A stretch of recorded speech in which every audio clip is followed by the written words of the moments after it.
Hi guys, so today we're going to learn how to write the hiragana. Okay, so ito yung mga hiragana na prepare ko. And then, ang pagsulat kasi ng Japanese, meron talaga siyang way how to write itong mga characters na to. So, ang tawag doon kakikata or how to write kakikata.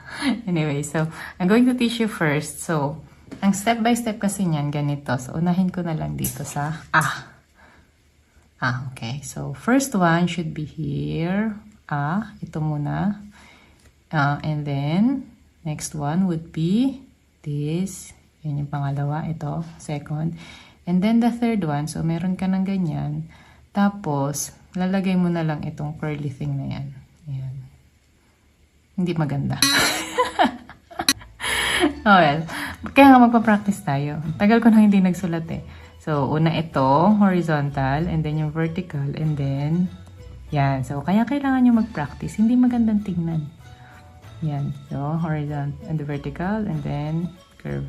Okay? Horizontal, vertical, ganyan. Okay. Try natin dito. Ang weird nito. Okay. Horizontal, vertical, and then, sana hindi na ito magmukha weird. Pangit talaga ako magsulat kahit ano. Oh well, practice tayo. Ayan. Kasi ang laki eh. Ang laki ng practice sheet ko eh. Ayan. Ay, yan. Pwede na siguro yan. Okay. E naman, madali lang yan. So, una muna, itong nasa left and then yung sa right. So, meron ka ng ganyan. Ito naman. Ganyan siya. So, una, ito kasi yan. Importante may ganun. Yan. Pwede namang wala. Minsan kasi sinusulat ko siya parang gano'n lang eh. Basta maliit yung isa. Basta maigsi yung isa. Ay, hindi pwede ganyan. Dapat mahaba. Kasi magmumukha siyang ibang character. Yan. So, sanayin nyo na lang yung sarili nyo na medyo may konting gano'n. Anong tawag doon? May konting whatever. Yan. Sa una naman, mauna yung nasa taas and then yung nasa baba. Okay. Taas. Then yung parang chu yan eh. Yan. So kung gusto niyo ng ganito, kung gusto niyo to, copy nito, ginawa ko to eh. Kung gusto niyo yung copy nitong practice sheet ko na to, ayusin niyo pala. Wait na ha. Dapat maayos. Kasi kung hindi, magmumukha siyang ra. Yan. Dapat to.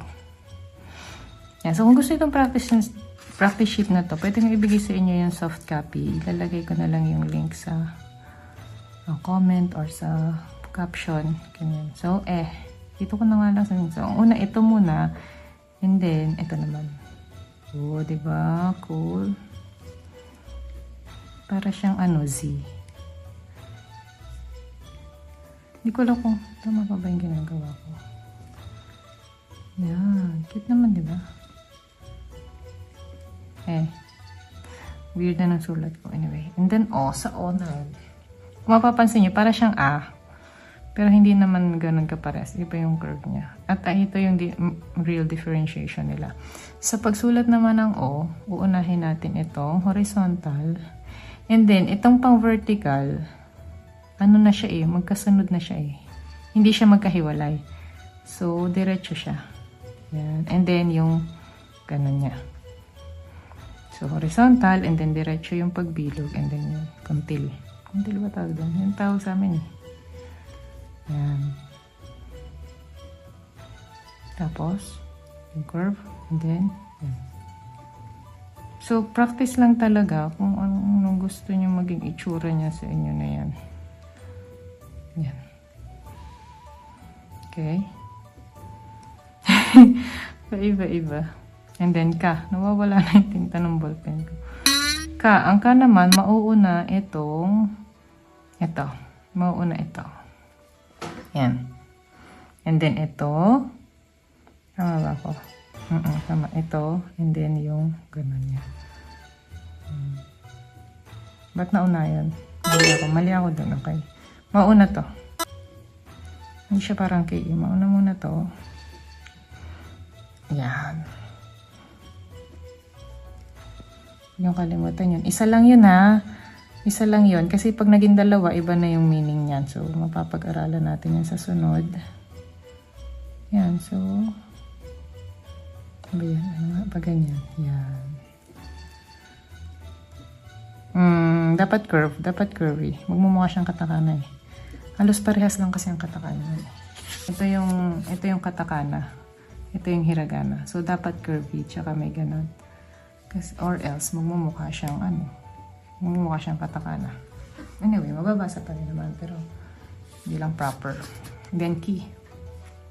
Ang key, mauuna yung mga horizontal niya. So, una sa taas, sa baba, and then itong pa-vertical na may quit.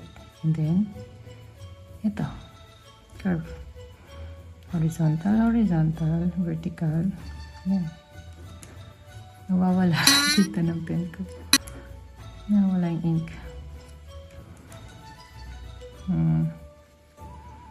So,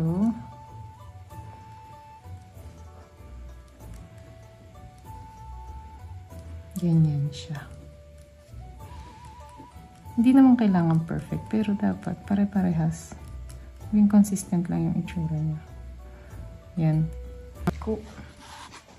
Madali lang. Ganun lang, para lang siyang arrow. Diba?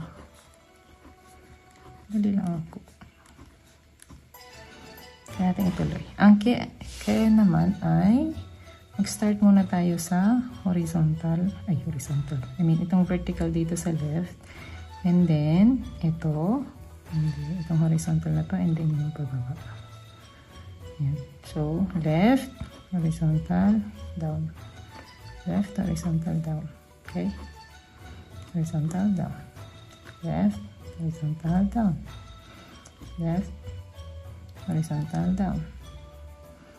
Yan. So, kapag palagi kayong nagsusulat, parang magiging natural na din yan as ABC eh. Kailangan talaga nagpa-practice. Kung gusto niyo talagang gumaling, kailangan pa-practice niyo. Kasi mas nare-retain sa isip. Ako, gano'n na. Mas nare-retain sa isip ko kapag sinusulat ko. And then, ko naman, mauna yung sa taas, and then ito sa baba. Ganun. Ganun lang. Simple lang yung ko. Parang mas madali nga siya. Mukha siyang ko. Ewan, it looks like ko. Ayan.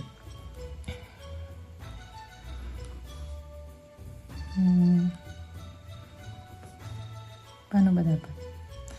Alam niyo ba?